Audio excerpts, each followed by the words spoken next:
Hello guys, आज चाहिँ म चाहिँ हलेसी यता मन्दिर आएको छु किनकि ट्रकमा काम गर्न थालेपछि त कता कता घुम्न पाइन्छ यता चाहिँ म र बिहान थियौँ। यता चाहिँ ढुङ्गाको मूर्ति थियो, यता चाहिँ के सामानहरू चाहिँ थियो। यता चाहिँ खै के लेखेको रहेछ, घन्टीहरू पुरै के भनौँ त्यो स्याम्बु जस्तै थियो क्या। यता चाहिँ ठाउँ चाहिँ यस्तो रहेछ। त्यसपछि त हामीहरू आफ्नो गन्तव्यतिर लागिहाल्यौँ नि, किनकि यता हलेसी मन्दिरमा चाहिँ गुफा रहेछ।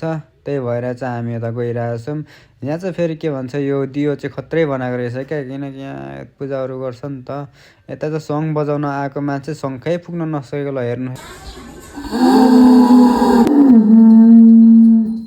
मैले सङ बजाउन नसकेँ त के भयो त, बिहान त सक्यो नि त। किन यो हातमा चाहिँ फेरि यो के दिएको रहेछ पूजासुजा गर्नको लागि चाहिँ। ठाउँ चाहिँ यस्तो रहेछ क्या भित्र चाहिँ। यो चाहिँ पुरै सिडी नै सिडी छ।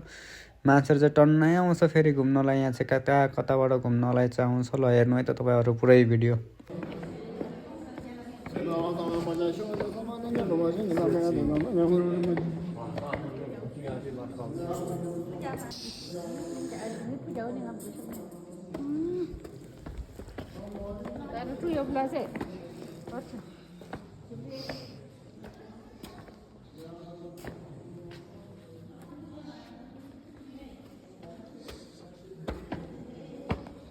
ठाउँ चाहिँ फेरि यस्तै हो। यहाँ चाहिँ फेरि मन्दिर सन्दिर के रहेछ भित्र चाहिँ। यता चाहिँ म चाहिँ अब यो के दिएको थिएँ, हातमा त्यही चढाउन आएको थिएँ। माग्न त खासै केही माग्न त मागेँ, तर के मागेँ भन्नु चाहिँ हुँदैन।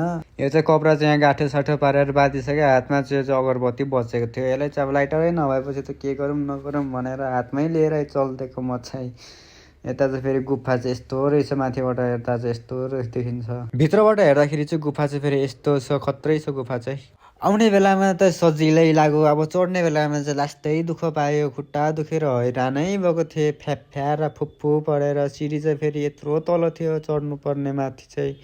यता चाहिँ चढ्दा थाकेर चाहिँ अब हामी चाहिँ जान लागेको। By by guys, like subscribe गरिदिनु होला।